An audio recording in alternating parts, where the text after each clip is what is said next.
Verano de 1665. Una terrible peste asola la región de Londres. En unos pocos meses, el número de muertos asciende a 70.000. Los londinenses y los habitantes de los alrededores huyen utilizando cualquier medio. La Universidad de Cambridge se ve obligada a cerrar sus aulas y a enviar a estudiantes y profesores a sus casas. Uno de estos estudiantes es un joven de 22 años, Isaac Newton, que va a pasar en su pueblo natal de Woolsthorpe 2 años de vacaciones forzosas. Las vacaciones más fructíferas de la historia de la ciencia. A lo largo de estos meses, Newton va a concebir, experimentar y desarrollar sus geniales ideas sobre la naturaleza de la luz, sobre la gravitación universal y sobre el método de las fluxiones.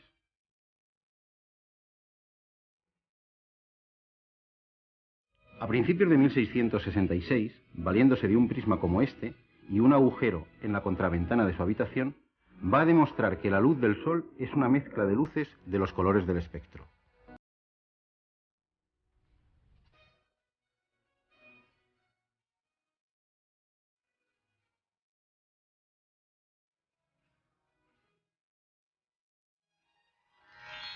Estas investigaciones sobre la luz le conducirán a diseñar un nuevo modelo de telescopio, mucho más corto, que utiliza espejos en lugar de lentes, con lo que evita la dispersión de los colores, la aberración cromática.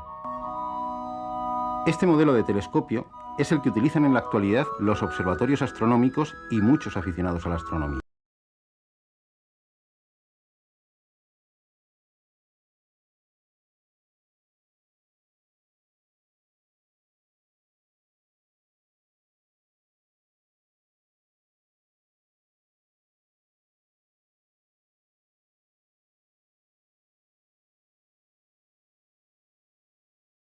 Pero volvamos a sus apacibles vacaciones en Woolsthorpe. Otra idea martillea la cabeza de Newton. Una idea que tiene que ver con manzanas y con la luna. La fuerza que hace que una manzana caiga al suelo es la misma que mantiene a la luna en su órbita alrededor de la Tierra. De hecho, la luna también está cayendo hacia la Tierra. Con las medidas de la época del radio terrestre y la distancia a la luna, el joven Newton llega a calcular esta velocidad de caída con una gran precisión, 1/20 de pulgada por segundo. Sin esta caída, la Luna, según el principio de inercia, abandonaría su órbita en línea recta, algo que muchos conductores han experimentado al tomar una curva con excesiva velocidad.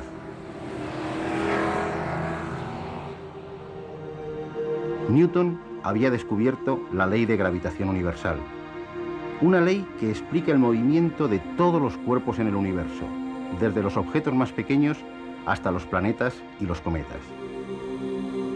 La fuerza con que se atraen dos cuerpos es directamente proporcional al producto de sus masas e inversamente proporcional al cuadrado de su distancia. Tendrán que pasar más de 20 años para que esas ideas se hagan públicas en el libro científico más popular de la historia, Philosophiae Naturalis Principia Mathematica. En aquella época, la física se llamaba filosofía natural, con lo que el título, traducido al lenguaje actual, sería Principios Matemáticos de la Física.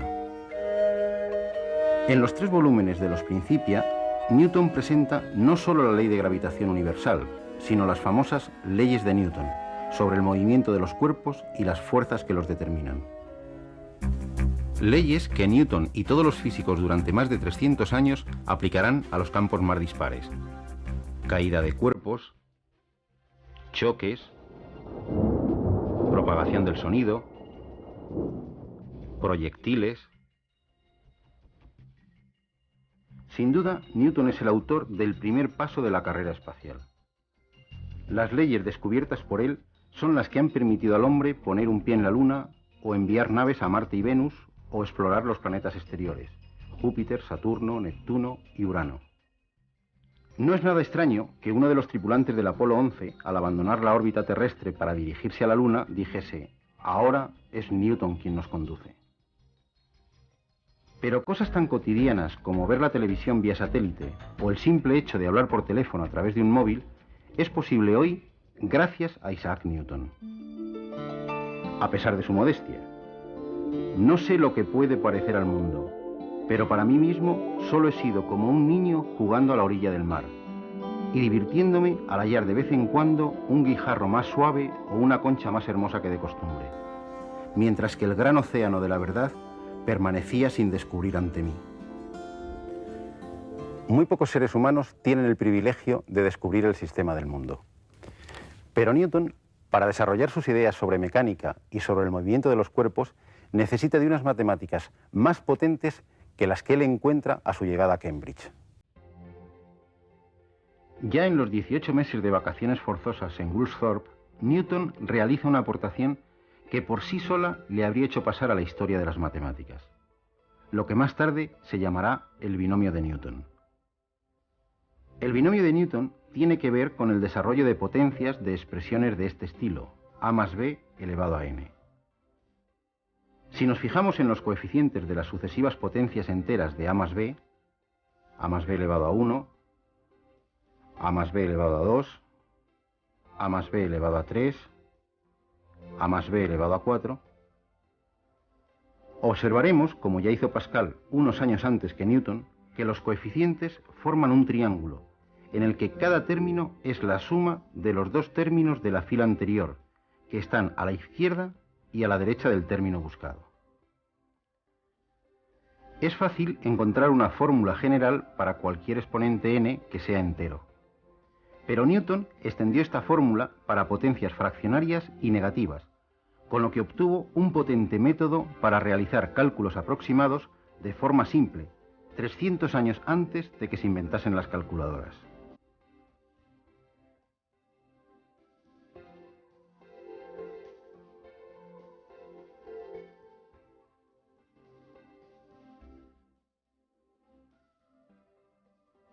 Este método le será a Newton de gran ayuda para abordar los tres grandes retos de las matemáticas a mediados del siglo XVII. Los problemas de máximos y mínimos,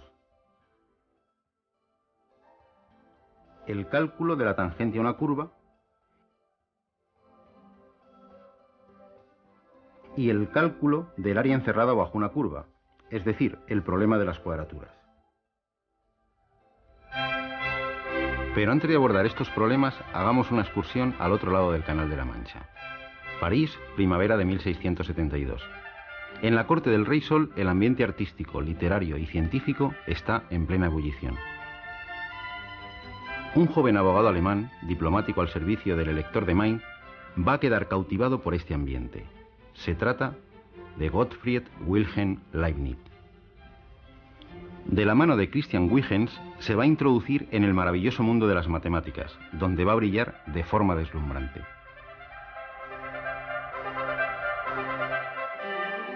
En 1676, Newton le mandará por carta su fórmula del binomio para potencias fraccionarias y negativas.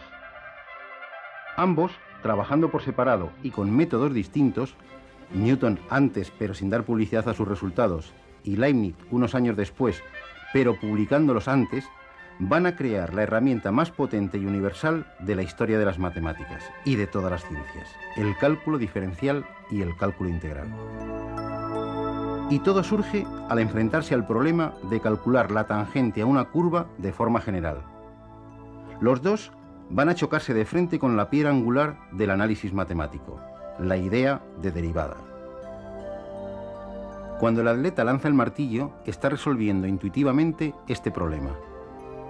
El peso abandona la circunferencia que dibuja el extremo del martillo siguiendo una recta tangente. Lo mismo que hace una nave espacial cuando abandona la órbita terrestre para dirigirse a Marte. El problema de la tangente ha sido y será siempre el principal problema de todos los vuelos espaciales, y la derivada su solución. En cualquier carretera de montaña nos encontramos con una señal como esta. Nos indica la pendiente que tiene un determinado tramo de la misma. Una subida con una pendiente del 30% significa que por cada 100 metros que avanzamos en horizontal, subimos 30 metros. Si la carretera tiene una pendiente constante, no hay mucha dificultad en calcularla. Basta hacer el cociente entre los metros que subimos y los que avanzamos en horizontal. Pero, ¿qué ocurre en una carretera como esta, en la que la pendiente va cambiando continuamente? Podemos calcular la pendiente aproximada tomando dos puntos de la ruta y uniéndolos mediante una recta secante. La recta se aproximará aceptablemente a la carretera y su pendiente será aproximadamente la de la carretera. La pendiente de esta secante es el cateto vertical partido por el cateto horizontal del triángulo. Si llamamos delta I y delta X a los catetos, la pendiente es el cociente delta I partido por delta X. Cuanto más cerca esté el segundo punto al primero, más se ajustará la pendiente real de la carretera con la pendiente de la recta secante. Si desplazamos el segundo punto hacia el primero, de tal forma que la distancia entre ambos sea cada vez más pequeña, la recta secante se irá aproximando cada vez más a la tangente a la curva en ese punto. Los números que miden las pendientes de estas rectas secantes se van aproximando a un número concreto, que será su límite. Este número será la pendiente real de la carretera en ese punto concreto. O hablando en términos matemáticos, la pendiente de la recta tangente a una curva en un punto es el límite, cuando delta X tiende a 0, de los cocientes delta I partido por delta X. Este límite es la derivada de la curva en ese punto. Como Leibniz la representaremos así. Utilizando términos de trigonometría, la derivada es el valor de la tangente del ángulo alfa que forma la recta tangente a la curva en el punto estudiado con la horizontal.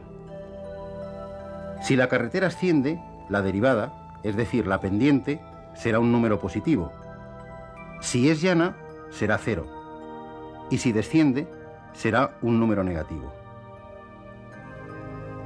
La gráfica de una función se parece mucho al perfil de una carretera.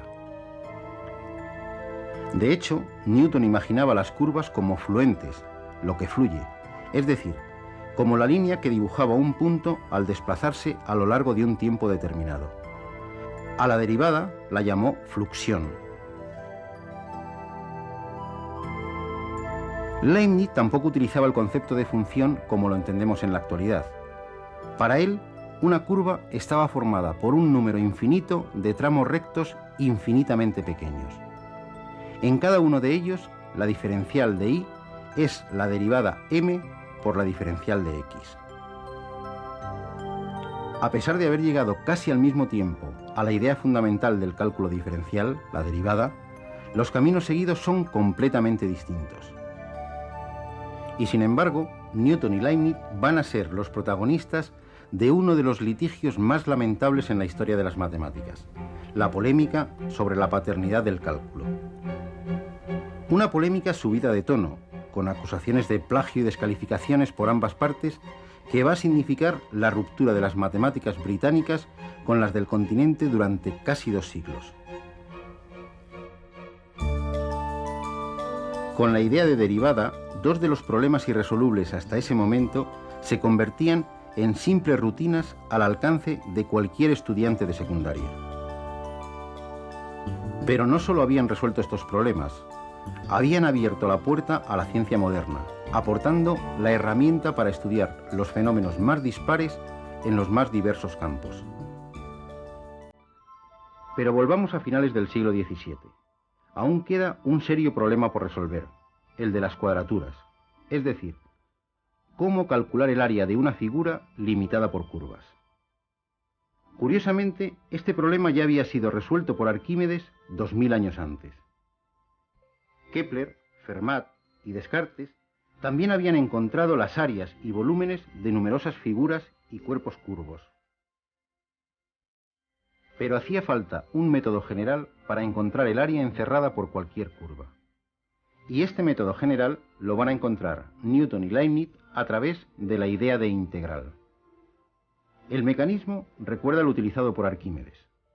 Para calcular el área encerrada por la función y igual a f de x entre los puntos de abscisa A y B, basta con dividir el segmento AB en intervalos más pequeños. Si levantamos rectángulos cuyas bases sean esos intervalos y cuya altura llegue hasta la gráfica, la suma de las áreas de los rectángulos será ligeramente menor que el área encerrada por la curva. Si aumentamos indefinidamente el número de intervalos, de longitud cada vez más pequeña, la suma de las áreas de los rectángulos se aproximará cada vez más al área de la curva. El límite de esas sumas será en efecto el área encerrada por la curva. Y este proceso nos sirve para cualquier curva continua. A este límite de las sumas lo llamó Jean Bernoulli integral, y Leibniz adoptó la notación que usamos en la actualidad. Pero calcular esas sumas y su límite puede ser un proceso complicado según la curva que tratemos. La genial idea que Leibniz y Newton tuvieron por separado fue estudiar directamente la función área y constatar que la derivada de la función área coincidía con la función de la curva. Leibniz y Newton habían descubierto lo que desde entonces se llama teorema fundamental del cálculo, que la diferenciación y la integración son operaciones inversas, es decir, las dos caras de una misma moneda. Newton tuvo en vida un prestigio y un reconocimiento social aún mayor que el que pudo tener Einstein en nuestro siglo. Como los reyes y muy pocos nobles, fue enterrado en la abadía de Westminster.